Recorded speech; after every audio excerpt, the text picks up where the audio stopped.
Understanding Black Communities Part 2. In this video, I want to explain the downfall of Black communities. Before I do, let me identify what a Black community is. A Black community is an area or community, right, where the majority of people residing there are Black, people of color, and they own their property. They are the actual homeowners in that area. Today, what you find is a lot of communities where the majority of people living there are people of color, but they are renters. They do not have any say in what happens to their community or in their community. They cannot govern their areas. At another time, I'll make a video that explains the importance of being the actual homeowners, the people who can actually govern your area. But in this video, I just want to talk about the downfall of the Black community. I want to talk about what happened that had us go from having grandparents, great-grandparents who actually owned their homes in Black communities to where we are today, where you rarely find a community full of Black homeowners. Let me say this at this point, there are many Black communities out here. Not as many as they should be, nowhere close to what there used to be, but you can find some very decent and nice Black communities. You probably wouldn't know that they're Black communities from the outside looking in, because they are well kept and people just assume that Black people cannot keep their area well kept. But I just want to say that there are a lot of Black families out here who are doing what needs to be done. And they don't have to run to white neighborhoods to do this. Okay, let me just get straight to it. Okay, I come from a generation where I remember my grandmother, great-grandmother, great-uncles and uncles and aunts whom were homeowners. They all lived in Black communities, well-kept Black communities, and within those communities, of course, there were other Black homeowners. Okay, this happened to be something that I saw all of my childhood. So what happened? What took place? Well, in order for me to kind of tell you what took place, I'm going to refer you to a story that I know well. I had a friend who lived close to one of my aunts. She lived with her grandmother in this huge white house. This house was huge. It had 8 bedrooms. Back then, Black families were large. My grandmother on my mother's side of the family had 10 children. My grandmother on my father's side of the family had 15 children. And this was not abnormal. We really had families, large families within our communities. And back then, people actually took care of each other, okay? But that's not the topic in this video. I mention this house because something took place that we now can actually look at and figure out what it is that destroyed Black communities. Mrs. White lived in this huge white home with her family and grandkids. Okay, she had some people in her family who weren't doing the right thing, but they were parents. And we found this all over the country, not only within Black families, but within other communities as well, where the grandparent was taking care of the children. Well, Mrs. White was the neighborhood grandmother, and Mrs. White was doing whatever she could do to take care of her family. Long story short, Mrs. White home develops a leaky roof. Mrs. White goes to her bank, who owns the title to her home. She hasn't missed any payments since she's been paying for this house. And she's a couple of years away from actually owning this home. Mrs. White goes to that bank and tries to get a loan in order to repair the roof. The bank denies her. What we didn't know then, but we do know now, that banks and developers had decided to make money long term. How do you make money long term if you are into real estate?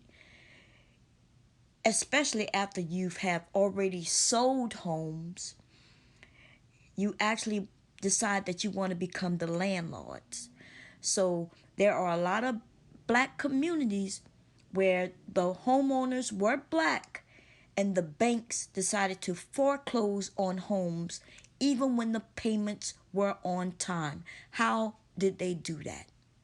Well, they did that with the help of the government. They did that with the help of, yes, our parishes, because I'm from Louisiana, we had parishes. In other places, they would be called counties, and the state representatives. If you lived in a community that they thought was very, very profitable, where the people who reside there had made sure that the neighborhood stayed clean and the homes actually increased in value, when something happened terribly to your home and you went to get a loan to help repair the problems, they would deny you. So Mrs. White's home had a leaky roof. Over time, this leaky roof started to affect the foundation of the home. In other words, the leaky roof becomes a leaky ceiling. The leaky ceiling starts to have drips on the floor, and the actual floor starts to rot over time. So the bankers started getting the county or the parish at that time involved. The parish came in. They wanted to make sure the home was still stable enough for people to continue to live there. And they would walk in and end up giving Mrs. White a citation because of her leaky roof problem.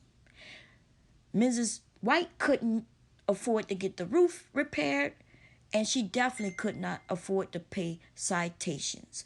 Over a few years of continually to get these citations, Mrs. White is continually to pay off her home because she knows that soon this home will belong to her, and she'll possibly be able to get that roof fixed once that, that is paid off.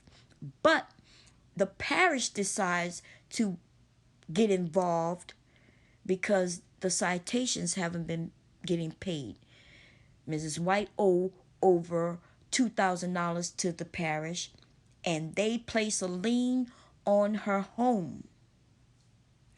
While Mrs. White and her family is living in this home, they auction off her house. Overnight, Mrs. White became the homeowner to a renter. What's weird about this is that the bank did not want Mrs. White and her family to move out. That's not what the bank wanted. The bank wanted to become the landlord, right? This was happening all over the country in black communities where people were actually about to be the homeowner.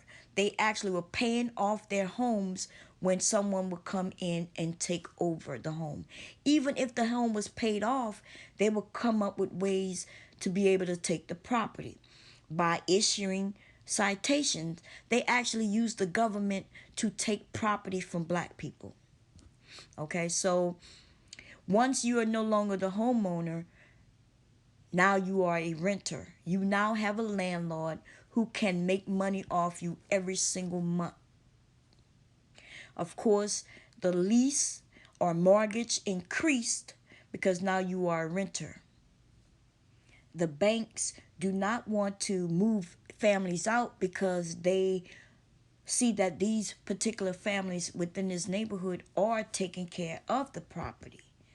You know, there's nothing you could do about a leaky roof, people. You know, if I was saying that the windows was broken and the porch was torn down and it was just not keeping the property well or tearing it apart, that's one thing. But there is a such thing as just normal wear and tear.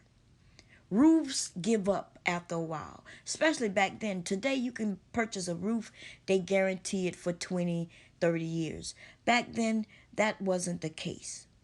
Okay, so it's nothing that many of these black people actually did in order to lose their property. The government actually conspired with bankers in order to take property that people actually worked hard for and paid for. They were actually able to take this property from black people. So you want to know what the downfall of black communities were? You want to know why people today may not want to be homeowners? You want to know why? Because of the propaganda that has been spilled out there. Okay, so this happened to Mrs. White and millions of black people across the country. People no longer want to put their trust in the government, and they definitely don't want to put their trust in banks.